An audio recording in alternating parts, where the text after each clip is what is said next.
Why don't you just tell us a little bit about that background?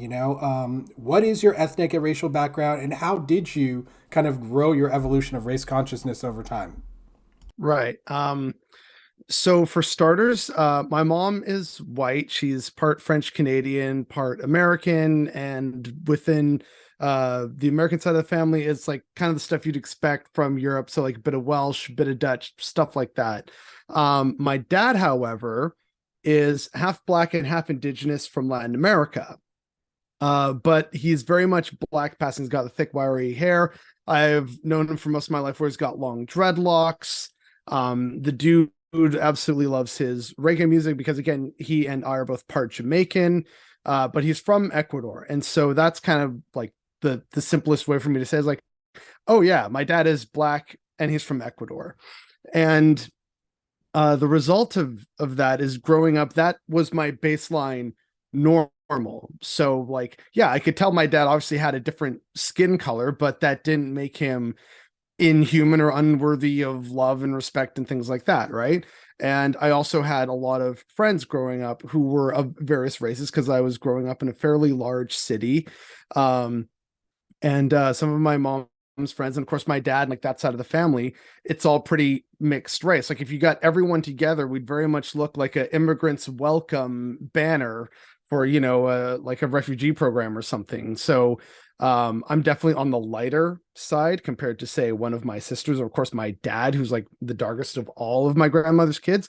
Then my grandmother is like the darkest of them all. So for me, growing up around all different kinds of shades and around various other mixed race kids, that was my baseline normal. And so race never really came up. Like you could tell that people were obviously like, different, but that was just, like the way they tell you in class of all the different colors of humanity. We're all people. I'm like, yeah, I get it because I see that at school and like when I go home, right? So not a big deal for me. But then getting older, there are sort of two key events that start to happen. The earliest was that my mom and my dad had actually separated when I was quite young.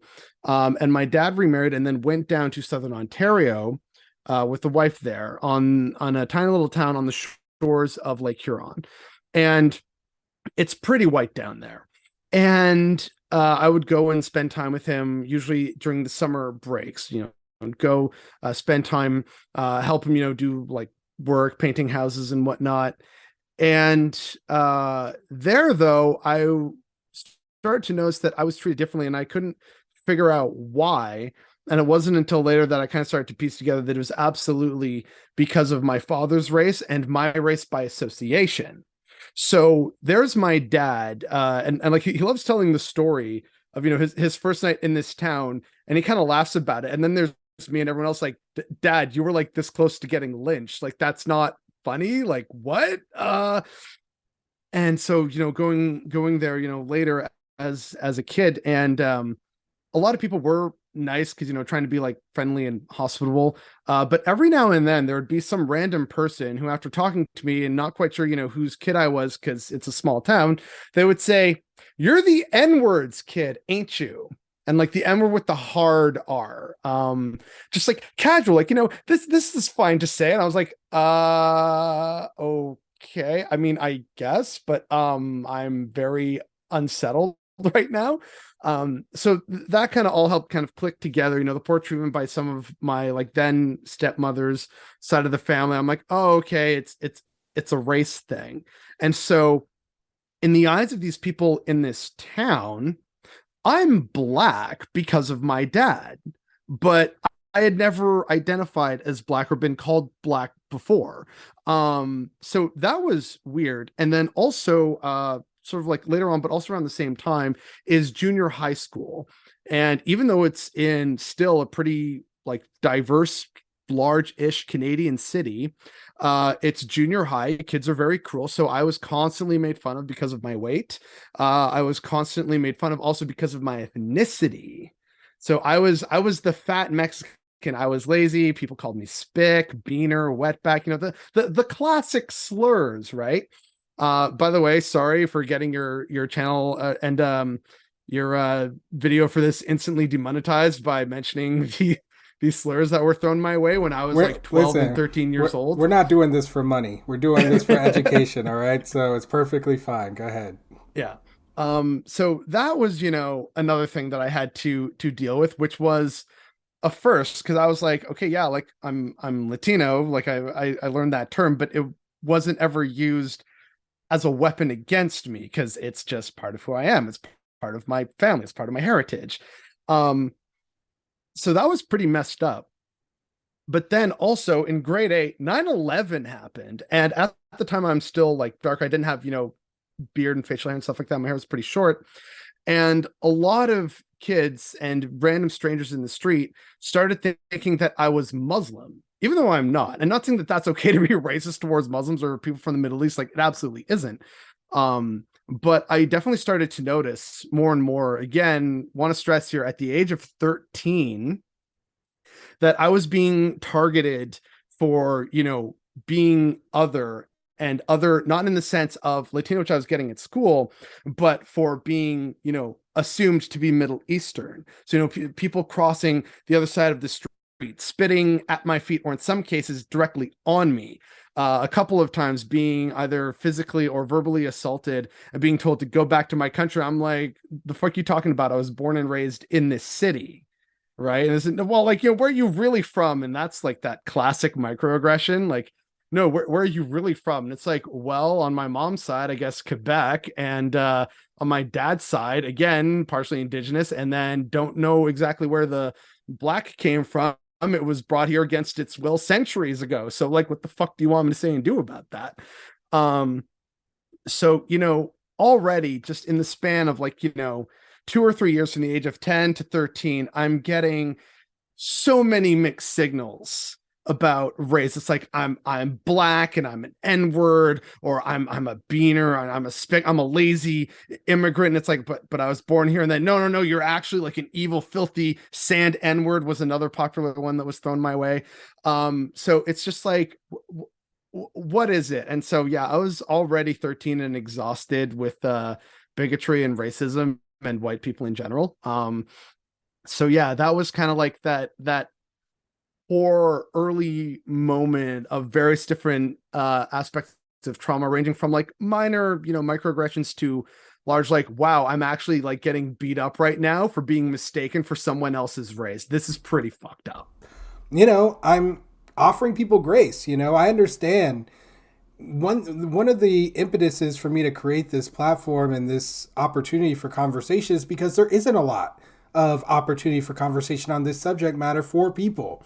I mean, there's even a bunch of state laws in the United States right now, right, to restrict these kinds of conversations about race and racism. So I understand that people haven't gotten the education. When I was growing up, it was all about colorblindness, making sure that you didn't see color. So, of course, conversations about race are not going to be had if you're supposed to be colorblind and not seeing it. And so, I'm just trying to push back in the other direction because, like I said, education is the key to getting people to start critically thinking about these issues and how they may apply within their own life context, which I think is extremely difficult to do if you've never been given a framework to think about the issues or think about how they might apply to your actual lived experience.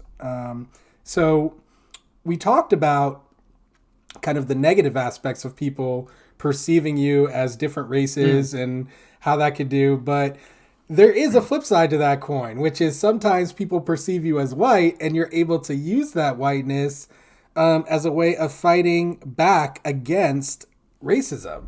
So can you tell us a little bit about that? Well, there's that, but also I know I mentioned earlier how like I was perceived negatively as black in kindergarten, but there were also times like in high school where then people saw my father for the first time, and then I was automatically black and therefore cool in their eyes, and like immediately got in, like all the black kids were like, "Oh wait, you're black, bro? Why didn't you tell us? No, come on, come to the cookout." I'm like, okay, like. So that happened too. But with regards to whiteness, it is something that I get, and I actually kind of still want to talk about both sides of it with comments that I get on my YouTube channel, because there are times where I see, again, very well-meaning people saying, "Oh my God, thank you so much. It's so great to see a white person talking about this." And then I have to break their hearts and tell them I'm talking about this precisely because I'm not white, but I am, at least based on what you're seeing, white passing. And sometimes even on the same video, someone will clearly recognize that I'm not white and then be like very violent racist to me. And like that's on the same video. So it's not like, it was a different lighting. It's like how I'm being perceived. It's the same video, but how someone is perceiving me in their mind at that moment is I'm either white and in a good sense or sometimes a bad sense, or I'm not white in a good or a bad sense. And that's just like in a weird way sickly fascinating to me. Um, but also just very much a sign of like, yeah, wow, race really is a construct, ain't it? But to actually answer your question of how it's been used to my advantage, the main example I can think of is it makes me the minority friend that white people are most comfortable talking to. So it's like okay, so bothered boy, I need to know, what does finna mean? I'm so confused by the term finna. I said, oh, well, see, it's a contraction of fixin and ta. So you just drop the X, like fixin finna. So, fixin to do some. So he finna beat yo ass like that. He's fixing to beat yo ass. So that I had to I have to explain sometimes AAVE to people, or they'd say, hey, how do I say this in Spanish or French? Or, hey, do you struggle with this? Or I don't understand why I don't understand the concept of white privilege. Like I grew up poor, and this is like an actual story that happened with a guy he's admittedly now one of my best friends. But at the time, it was kind of funny in high school. There's all these people who like mostly white people who are becoming aware of the issues of race and systemic racism and how it manifests and perpetrates in the capitalist system that we have.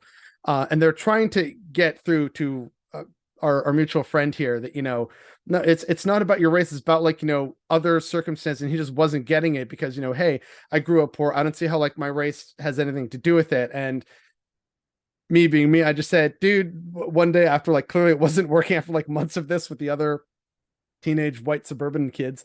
I just said to him, dude, it's the fact that you can get onto an elevator and a woman won't instinctively clutch her purse. I don't get that same treatment. And all it took was that for him to realize, oh, okay, I get it now. It just had to be explained using an actual real instance. Because again, that was something that I would notice, bringing it back to being a preteen or, 13 years old. And suddenly, Arab and I got to stay away from this kid, getting onto elevators. I see the woman kind of shift and adjust, clutch, adjust the strap, clutch it tighter. Someone starts checking their pockets when I walk into the bus shelter.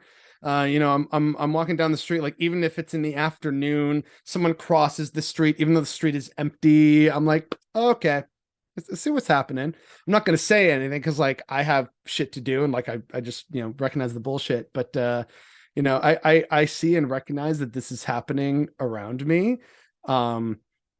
And it's always kind of funny when sometimes I would be wearing clothes that was probably worth more than whatever someone had on their person or in their person. It's no, if anything, I should be more afraid of you robbing me, it's sometimes that was just a thing that I would think about. And so, those little moments that happen in your day-to-day life, being followed around a store, being told that I've been selected so many times for, random selection at the airport, whether it's Montreal's airport or Toronto's airport, just randomly selected nearly all the time. It stands out to me when I'm not, which has happened only twice. Only 2 times have I not been randomly selected. I'm like, oh, what? Today's a good day. And seeing in stores oh, hey, the security guard sure seems to be every other aisle that I go down. Isn't that just a weird coincidence? Lots of little things like that.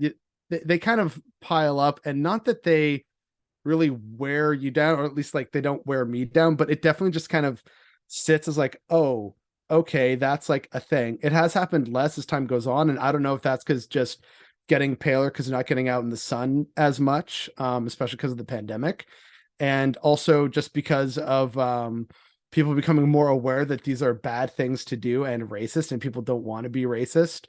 I'm hoping that it's maybe like a combination of the two or something, because it has happened less, and I think that that is a good thing. But I still have all those memories and still notice it here and there.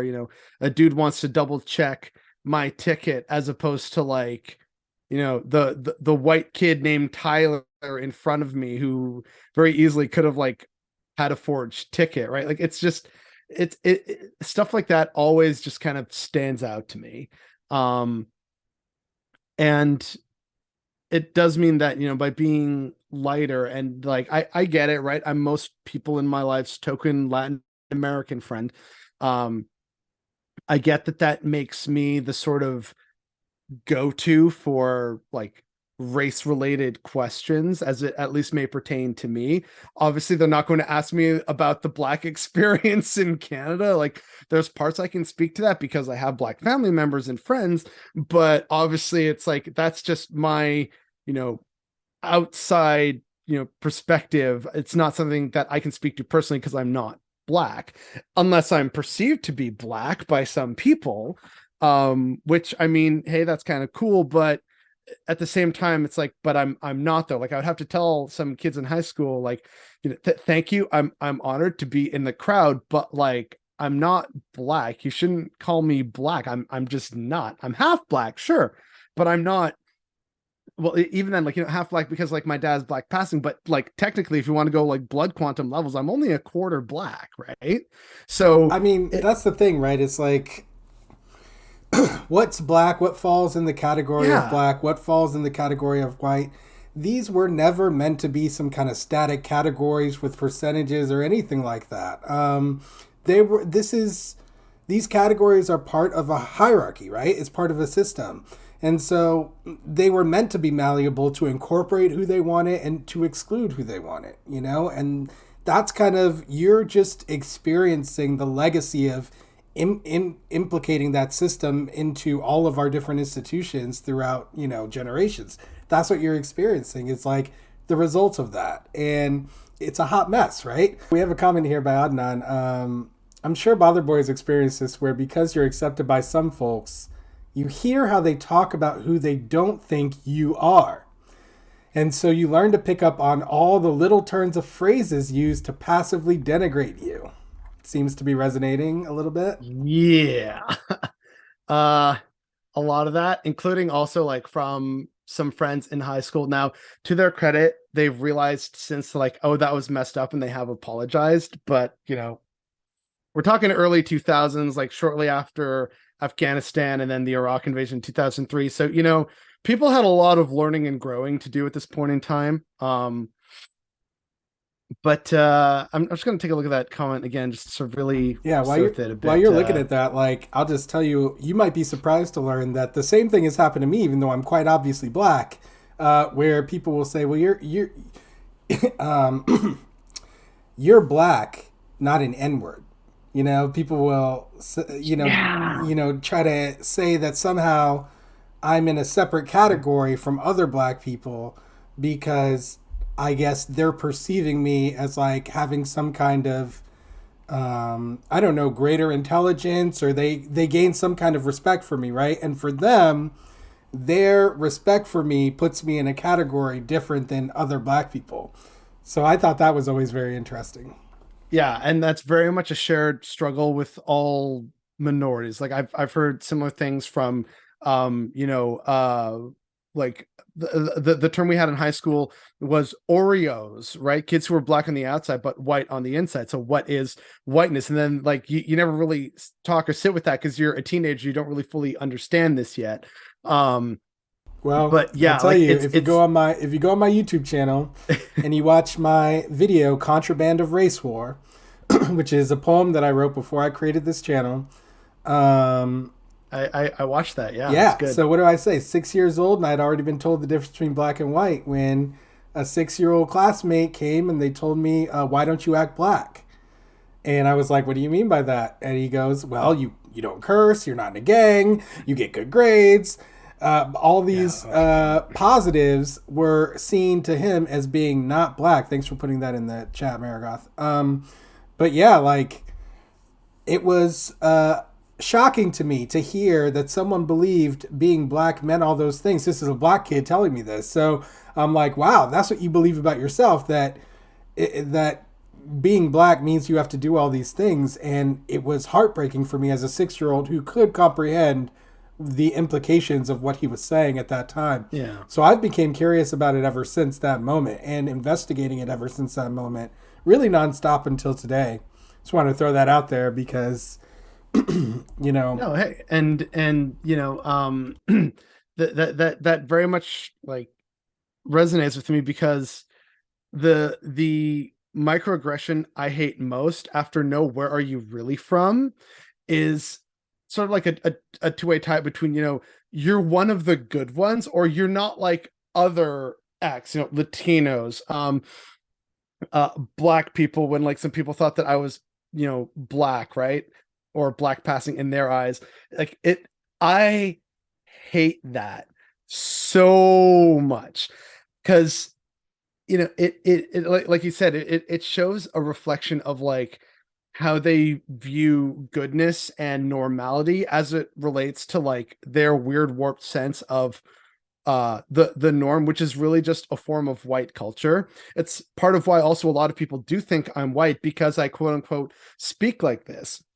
So, for example, hi, Bother Brigade, here's what's bothering me today. Whereas instead, if I say, wore my Team Ecuador football jersey and said, Buenos dias, mi gente, ¿cómo estás? Like, would that suddenly change the calculus on my perception of my race? If I started showing up, like, I had, flags, I maybe trimmed up my facial hair in a more like sort of traditional Latin American style. If I kept my hair in a more like conservative, shorter style, if I got out in the sun and like helped my dad at the job sites a lot more. Not that I could do that these days with my current job, but like if I started doing all these things and actually used my real name and said it in a very Latino way, if I started using a lot more Spanish words and terms and phrases in my day to day, would that then change the calculus of my racial perception I for mean, I think people? without question, right? Given the stories you've already told, given the conversations we've already had, I think we know for Yeah. sure it would, right? And And go ahead. and that's part of the problem for me, because again, I am mixed race. I was born and raised here. So no, I'm not speaking, normal or like an American or like a white person. I'm speaking like a Canadian because for better or worse, I am one. I was born and raised here. This is how I learned, English from teachers. This is my version of French is mostly a Quebecois French because of like learning and being taught by Quebecois teachers and also living and working in Quebec for a while. It's also why the Spanish I speak is a mix of like my dad's Ecuadorian Spanish and the Spanish I learned when I was teaching overseas in Spain. So, like I have these, and it's very much also a case of code switching, right? So the Spanish I used in Spain, I don't speak it the way I speak with my dad or with my grandmother. And like how I say, oh yeah, I remember going to Barcelona. That's me in like fully Western English coded. Whereas over in Spanish, like así me voy a Barcelona este día, like it's completely different. And then I still don't say Barcelona when I'm talking to dad and my grandma. I was like, sí, Barcelona it's like me gusta mucho el Barcelona. Like it's a little different, It for some people they may not be able to fully tell. And even then I'm so used to the Spanish way of saying it that it slipped out. But like it threw me for a loop when I'm over there and they're saying like, Vale instead of Vale, or it's Valencia instead of like Valencia instead of Valencia. And so I'm like, so like would Venezuela be Venezuela in your eyes? Like that just sounds very wrong to me, but that's what you're telling me how these letters are supposed to be different, right? So like all that stuff stands out to me. And so it's like having to have a map in my mind of like, okay, who am I talking to and how do I have to then talk to them so that it makes sense, right? So like, yes, I went and lived in Spain. I don't say, yes, me vida en España for a while, right? Like I don't do that, at least not very often, unless like now to try and make a point. um It's And a so it's like really in my head, it's kind of like this weird pidgin or Creole language of like English, French, and two versions of Spanish is like what's going on up here in this head. And sometimes when I'm trying to speak in especially French or Spanish, sometimes words from the other language come through, and then I have to stop myself and say, wait, no, that doesn't belong in this language. So that's a problem. Yeah, but it's really interesting to hear that.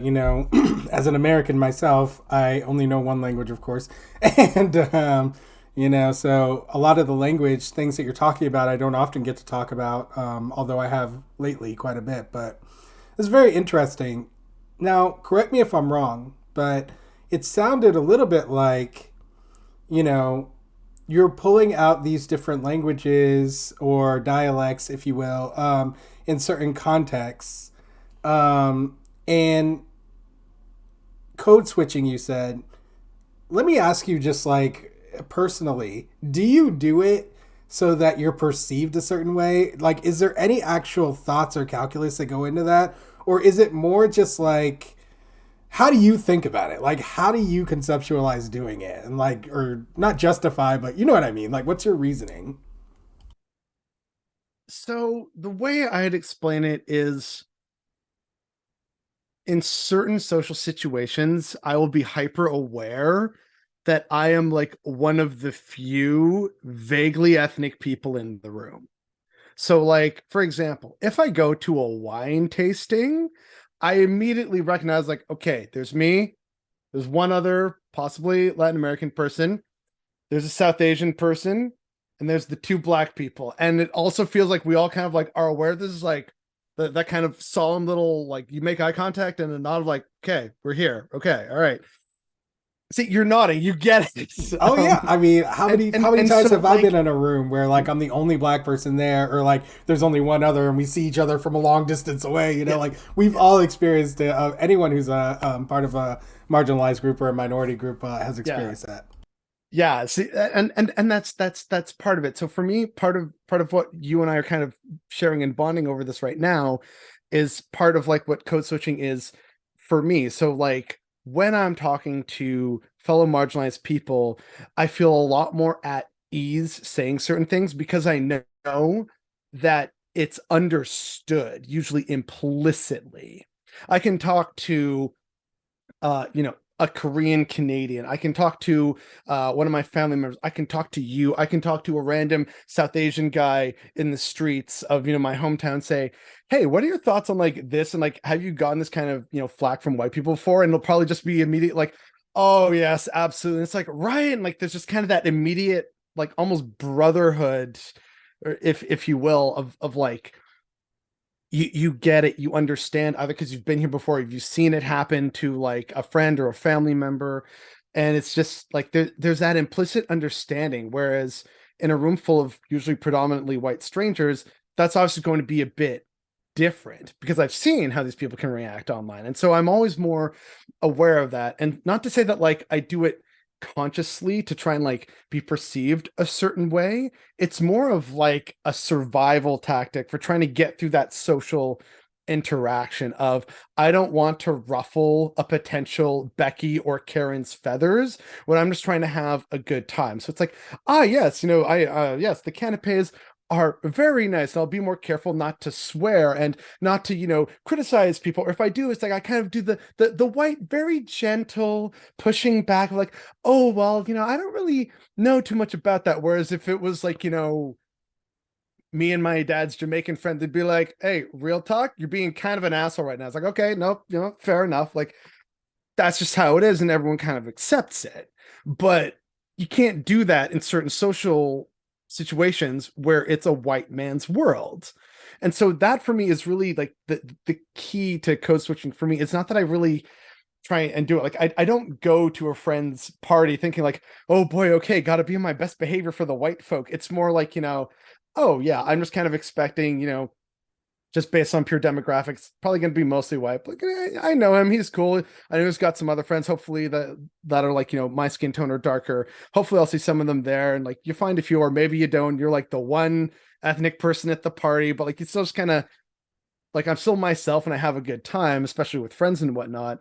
But if I'm in a more different situation with far more strangers, oh yeah, there's kind of like a switch that goes on in my brain of, you know, I am going to be perceived a different way. And I'm just more aware of that. Not necessarily that I start behaving completely differently, but that my awareness of it is absolutely kicked in. And then at like, with like friends or family, I don't have to be aware of that because that's my more baseline normal, if that makes sense at all. No, it does. Yeah, no, I think I'm clear. And actually, the word that resonated for me was survival. So, unless you are serving that purpose to make racialized white people more comfortable in their bigotry, then you're not going to be accepted unless, some people choose the route of just kind of trying to become invisible. Like it's easy to be invisible where you're not really valued for what you can bring to the table anyway. So,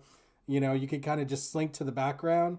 But as soon as you start pushing up against those boundaries of what is professional or what is, appropriate or what is whiteness, and you start saying, well, maybe not, maybe there's something more, then you will put that target on your back. A bullseye will be on you and arrows will start flying. Yep. And, that's why getting dreads is problematic because it sends arrows after you. And I think a lot of people just don't understand that. They don't understand what it's like to have to make sure that um, have to kowtow to this power that's invisible that has such a supreme impact on outcomes, and or at least having to consider it all the time, right? Like, so it's exhausting.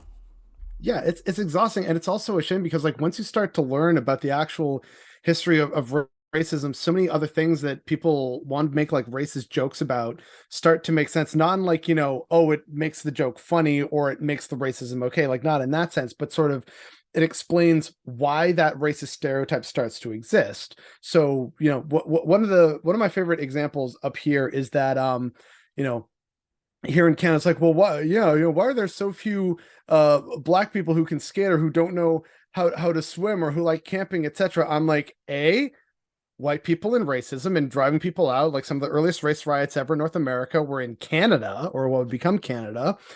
We also banned black people and minorities from, public spaces and swimming pools and hockey rinks.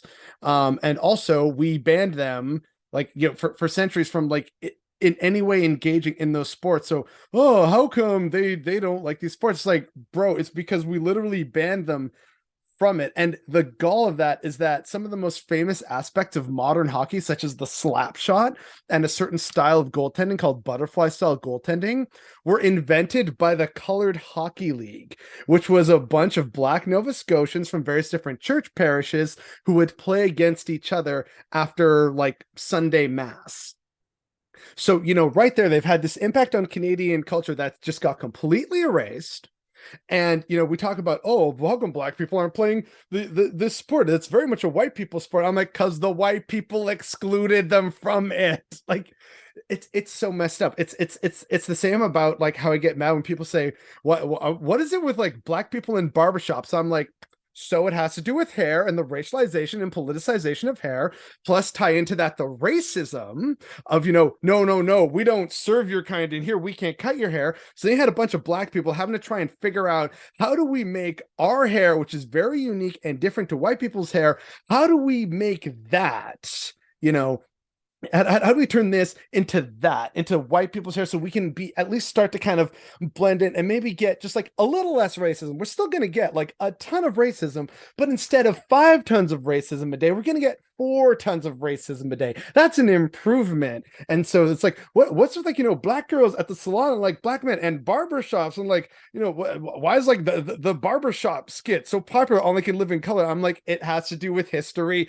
and racism, you idiots. Like, but people don't realize. They just think like, funny thing that black people do. And I'm like, it's because of racism. It's always racism here. Like that's where it comes from. And it is so frustrating. And it's something that you really only find out to kind of like come back to really answering the question that you were asking about, part of my awareness came from just seeing how my dad and other friends and family members were treated. Is it only comes out of being in those areas and talking to other marginalized people who are like your elders and who had that experience.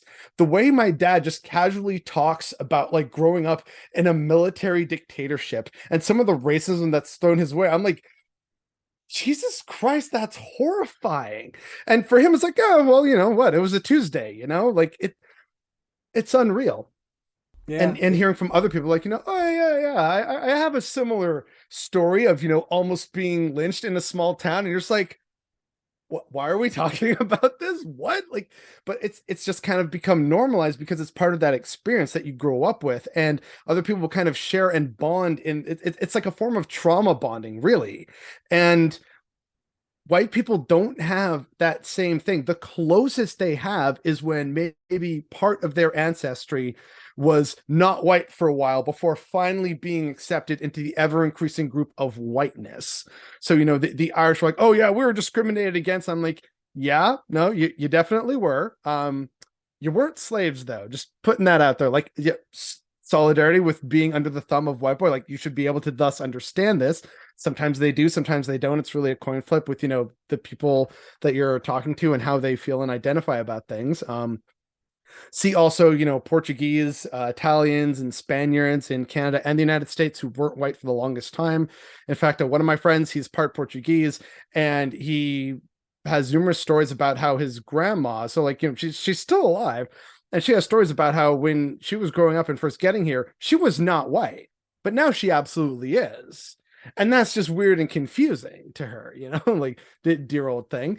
And that just shows like, you know, the idea of whiteness can change over time, but there's always that element of, you know, trauma and discrimination. And so you'd think that that would, you know, as more people start to be accepted into the circle of whiteness, that they would kind of hold on to that and then be able to show solidarity. And sometimes that can happen and other times it doesn't. This is a conversation that has been had multiple times by multiple people from different marginalized communities and people who are mixed race. Like, so I don't want to necessarily try and like drum it up too much now, because there's lots of other people who've talked about this. Go see those videos, those documentaries, etc. But with my dad and that side of the family specifically is, yeah, you know, like a scene that'll probably be very familiar to people with certain ethnic backgrounds from the Caribbean is being on a porch while the guys are smoking and drinking, playing dominoes or spades, and just casually talking about like some racist man or woman, usually a white person, or sometimes, you know, like a Chinese market lady, depending on, you know, the city or the neighborhood, talking about, you know, these instances of racism being thrown their way. And you're just like a kid and you're just picking up on this and thus asking questions like, well, wait, why did they do that? And they said, well, they're racist. Well, why are they racist? And then they have to explain it's because of our skin color. It's like, well, what difference does that make? And like, it shouldn't, but you know, here's the reality. And unfortunately, my dad's case, he gets it doubly so, because not only is he black, but he's also an immigrant and speaks with a noticeable accent. So that's a double whammy for him.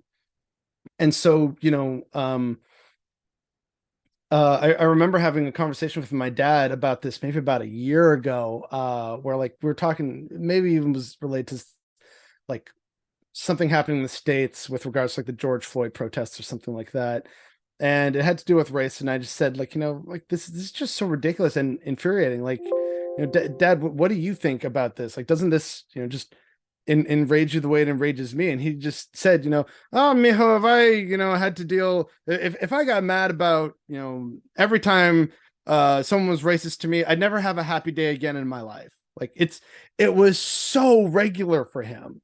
It's just like a part and parcel of his everyday experience. People trying to fleece him on the job because, oh, he's an immigrant, he clearly doesn't know. And it's like, he does actually. He's been here a long ass time. Like, and so, you know, like just seeing and hearing all the stories of him, you know, being swindled or taken advantage of, or like trying to be taken advantage of, and you know, the casual racism thrown his way for being black or an immigrant or both. And it's like, oh, hey, yeah, you know, solidarity, Dad, because that happened to me too, but like for different reasons, and also in way less frequency and in some cases intensity. And it's just like, my God, like the amount of times that man has been called the N-word, including like, this year, right? Like it's 2023. People should know it's not okay to say that word, but there you have it, right? So yeah, that definitely does color your experience as well, learning about like how your own skin tone can affect how you're treated in society, but also within your family as well. So like, hey, I'm a bit paler and I've got a college education. Oh boy, look at me go. Someone else who maybe just as well, but like they don't have that college education, they're not doing as well as me. I'm like, that shouldn't matter. Or someone else is doing all that and more than me, but it's darker than me and it's not as celebrated, especially if she's a woman and darker than me. It's like, wait a second, like, wait, why should any of this matter? Right? Whether it's like even just like a mild thing, not that it really happens too much in the family, because again, the family is diverse as hell. Like I got half Lebanese cousins, we got half Italian cousins, half, partially French Canadian cousins. Hey, yo, represent. So like it's all this mixed bag, right? So various skin tones at a party is not uncommon. But I do notice that, especially in the wider society, it's like everything, like you said earlier, has to be sort of coordinated and categorized and fit into specific little boxes. And meanwhile, for the most part in the family, it's like, hey, good to see you again. Let's have some good food. Like it's just so supremely weird to see that double standard when I know that a better way is possible, because like I've lived it. My family lives it. Like it's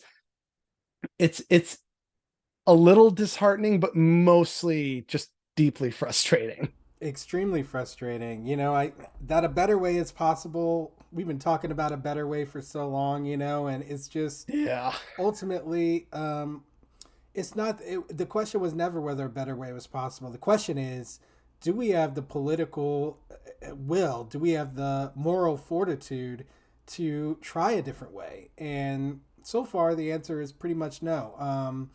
So it's all about building that, right? And again, I think the first step is really education, even though, you would think that after all these generations, people would have enough education on this subject to get there. But unfortunately, there has been a concerted effort to make sure that people are not educated on this. Yeah. But the transparency with which at least the states are trying to restrict the conversation and the education on this is actually somewhat of a benefit, because what else can people say? They tried to vilify wokeness or whatever, but like most people see through that at this point and can understand that like just seems like you're trying to stop people from learning about these things now. And so with such transparent actions going on, and the fact that we already have the previous history that at least people vaguely know, it's opened like kind of a throughway to get people to open their minds to maybe the fact that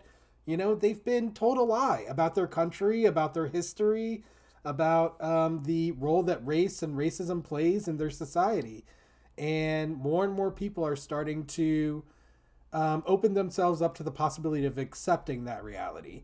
Whereas, denying reality, willful blindness, and ignorance has been the norm before now. And so I'm very heartened by people like yourself who are willing to publicly talk about this, and other content creators who are spreading knowledge about this subject matter where we haven't been able to find a way for our institutions to actually do that work, which they absolutely should be doing. All of that to say that there is that element of, I love a lot of my heritage, but that doesn't mean I'm going to, pardon the pun, whitewash it and ignore the horrors that happened. Like hey, I'm proud to be part Jamaican. I do love that. I love patois, even though I don't really speak it. I only know like a few words and phrases. Like, I love that stuff. At the same time, I don't like a lot of the rampant misogyny in Latin American spaces and like the aspects of machismo and stuff like that.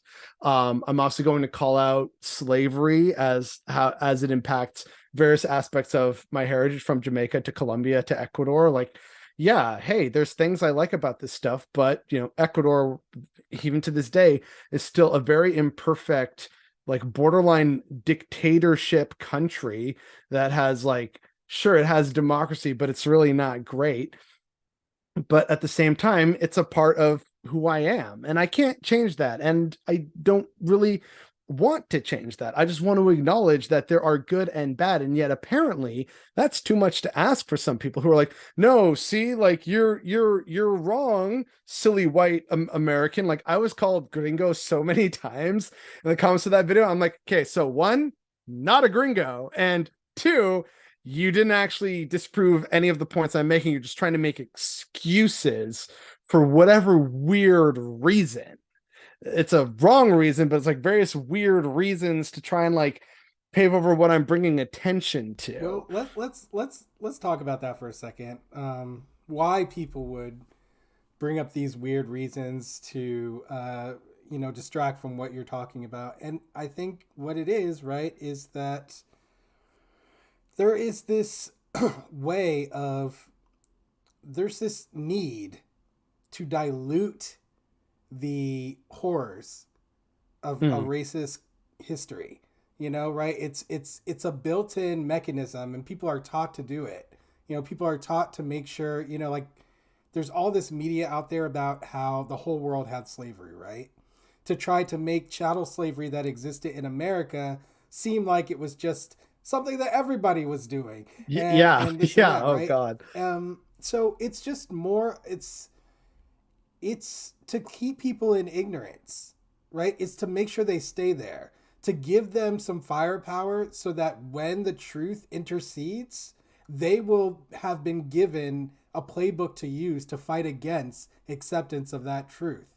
And this is, I mean, it sounds conspiratorial, but like this is very much on the level of a conspiracy because we know that there were publishers, book publishers, who had connections to the Department of Education in the United States, who were making sure that the historical record that was being put out there was curated in a specific way to make sure that white people were not vilified and that people did not understand the true horrors of chattel slavery in America. But, here we are now, and here we are now in 2023 with literal civil rights icons who are still alive today, their books being banned from libraries and classrooms to make sure that people never learn about who they are or what they went through or what their struggle means or how it fits into the American story. And so I think that this is just, I would say that that's a part of like the mechanisms of how white supremacy operates. It must keep people in ignorance. And one of the ways of doing that is to make sure that when you're forced to confront reality or the truth of racial hierarchy and its impacts on your society, that you are given some way to fight back against that truth. So I'm just going to leave that there. I'm not saying that you can't be proud to be where you're from, especially if you're born and raised in there and you, like me, have caught flack for your language or your religion or your culture, your skin tone. Like, I get it, man. I've been in that boat. So I'm not telling you that you can't be proud of whatever heritage you have. I'm just saying that there's a part of this that we tend to not talk about for whatever reason. And I wanted to talk about that. And nothing that I said in that video about white supremacy in the Latin American community is untrue. It's a part of our shared collective history. Yes, some places did more slavery than others, but that still doesn't deny that these systems of inequality were imposed from day fucking one. And that's really the core that I was trying to get at. And yet for a lot of people, it's like, he's attacking me for being, Brazilian, Mexican, Peruvian, Argentinian. I'm like, no, that's not what this is about. But I think because of perhaps that shared whether it's a kind of shared trauma the way like I sort of had growing up, or it's a sense of pride because like you're still there in the Latin American country and it's like a big part of your identity and you're feeling attacked like that. And that's sort of that inner patriotism and nationalism wanting to try and like lash out like, whoa, now hang on, sir. I understand that that's probably where it's coming from, but I just wish that these people would then realize that, you know, I'm not attacking you and your culture and saying that, you know, you should be ashamed. I'm just saying this is a part of the history that should be acknowledged and talked about. And so in that sense, it's not purely a white phenomenon the way like a lot of people might think of it in America. Like, you know, we gotta like you were saying, you know, we gotta ban books by like, you know, Louis Farrakhan and stuff talking about race because that might make the white kids in Florida feel uncomfortable with their Confederate flags and whatnot and love the Dukes of Hazzard and all that. And it's like, that's not what this is at all. It's trying to paint the full complex picture of why the Western Hemisphere is the way it is.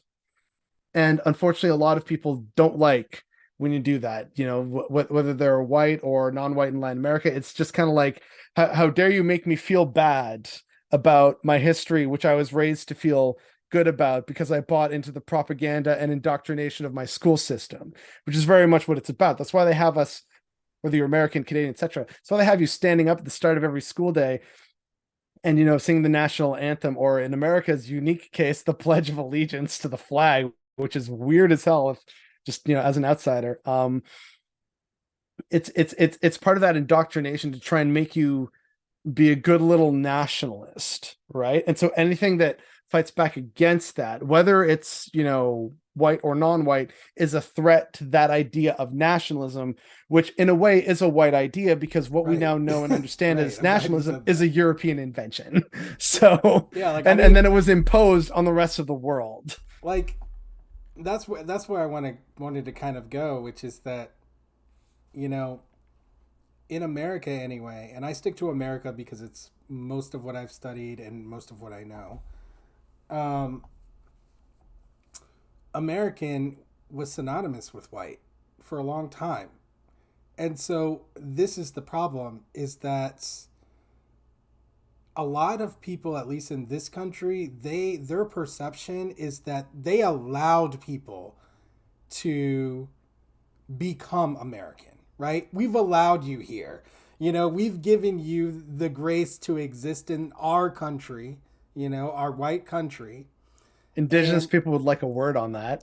Right. And you know, look at all these minority groups who have taken you know that opportunity and pulled themselves up by their bootstraps and made something about themselves. I mean, look at the Asians and look at the Latinos, you know, and the ones who come here legally anyway, you know, and like yeah, you're one of the good ones, right? Like, yeah, and there's this whole dialogue based on that.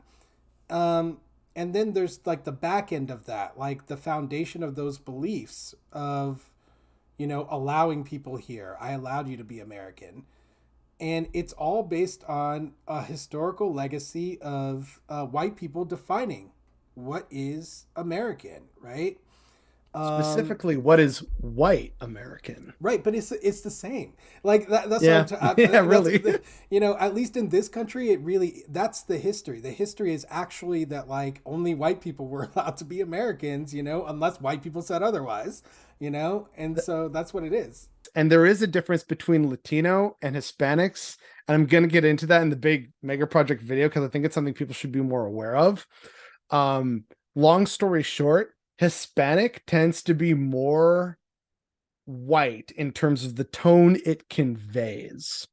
When someone says they're Hispanic, usually the understanding is white or closer to whiteness, whereas Latino is more foreign and brown.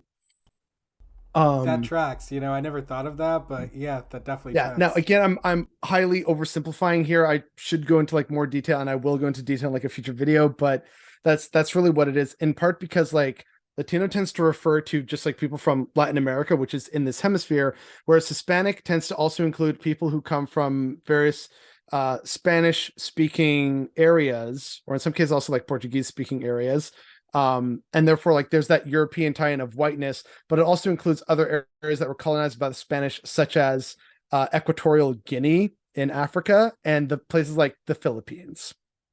So that's where like the idea of Hispanic. But again, if I say like, oh hey, are Filipinos Hispanic? Most people would say no, they're Filipino, right? And like I feel like that's correct. But in terms of like what Hispanic is supposed to totally encompass and mean, then Filipinos, or at least certain Filipinos, depending who you ask, would qualify as Hispanic, which seems really weird, right? Based on our understandings of race and colorism and hierarchy. And so the vibe I get when people generally tend to say Hispanic, and I remember I was calling myself Hispanic for a while because again, like more light passing, but the more I learned of the term, I'm like, but like I always felt like that definitely applied more to like Europe. I know it doesn't, but I always felt like there was more of that European connection. And I didn't have that. Like, hello, I'm growing up. My father's a dreadhead. I'm eating plantain and like listening to reggae. Like, that ain't it for me, Chief. That's not really a part of my history, my culture, and my identity. So Latino was very much the one I settled on, but for a while I was kind of alternating between both, kind of trying it out. But I've definitely noticed over the years that Hispanic tends to be more of like a white adjacent term, and Latino is not. And in some cases, based on who's using that, that is very much deliberate.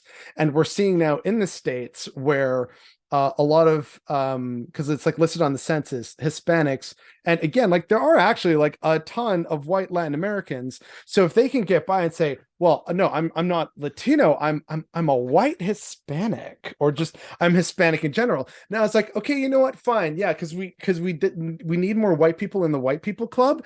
You're now considered white. Your other Latino compatriots, the mestizos, zombos, mulattoes, like you're like straight up full Afro Cubans, Afro Mexicans, Afro Colombians, Afro Ecuadorians, etc. No, no, no, not that. But like a white dude from Rio de Janeiro. Oh yeah, yeah, he's white. He's not Brazilian. He's not Latino. He's white now. We're starting to see that shift happen with the expanding of what it means to be white. Which in a way also touches like I don't want to speak on behalf of the Asian community in the West, but I know a lot of people, especially Olivia's son, known as Alice Sun Via on YouTube, has talked about like the idea, like the myth really of the model minority of Asians and still the experience of racism that they've had to deal with and how they view themselves and marginalized and relating to whiteness. It's really good. I encourage people to consume her content. But it's kind of like that same thing of like we're all kind of trying to get closer to whiteness in some way at some point in time, either by how we speak, how we dress, so that we might finally get into that club that allows us that all that power and privilege, right? Which brings us back to what you're saying with people like Candace Owens, of just like, wow, lady, I can't believe you actually believe the stuff that's coming out of your mouth. Like, it's unreal what that woman says half the time. Well, not really half the time, more like 85% of the time. Most of the time, yeah.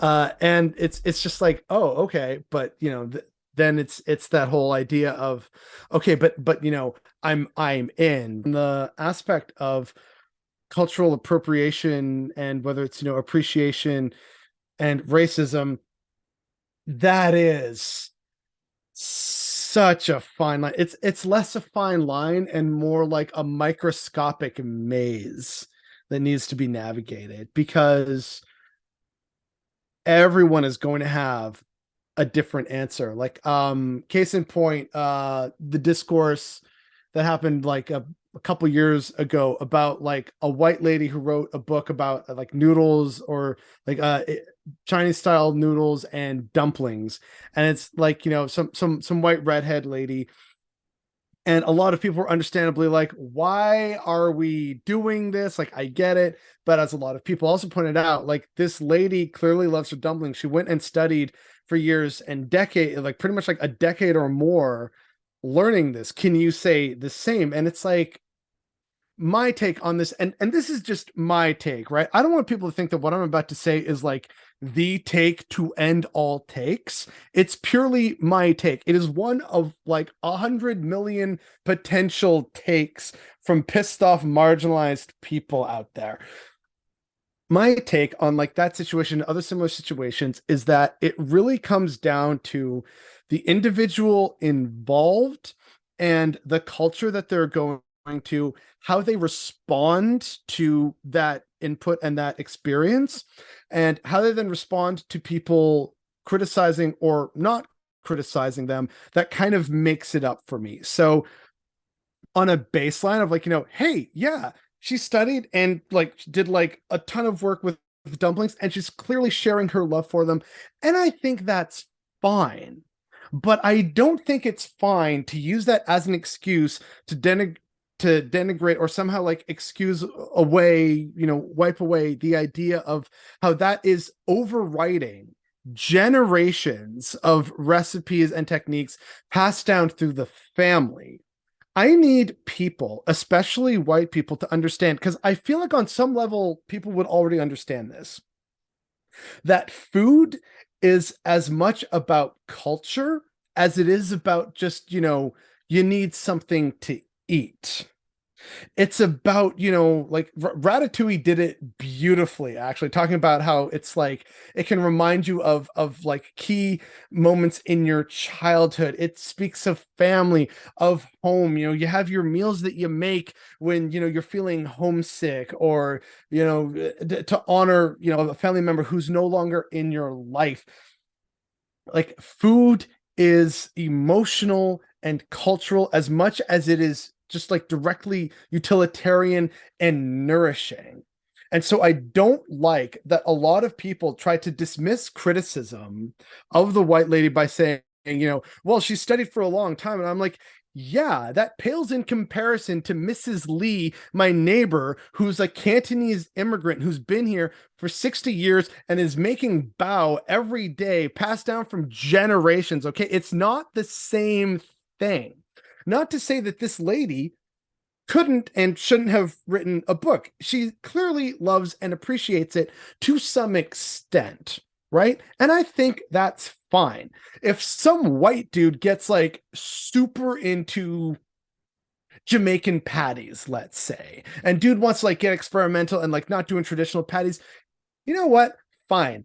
Power to him. That's fine, because clearly he loves it. And I'm just glad other people are waking up to the reality of the supremacy of the Jamaican patty.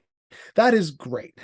But if people want to start looking at that as, oh, well, clearly this is like better than traditional patties, or he's the one person whose opinion we should respect about patties, then you've lost me, right? And I feel like there needs to be that kind of understanding between, there's like cultural food, and if you really love and appreciate it and you want to share it with people, great, that's fine. But then also, at the very least, either as that creator who's putting out the book, the restaurant, also very much pay homage to the fact that like you're doing something, your own twist on something that isn't yours, and you still want to honor that comes from a beautiful, wonderful, ancient culture, right?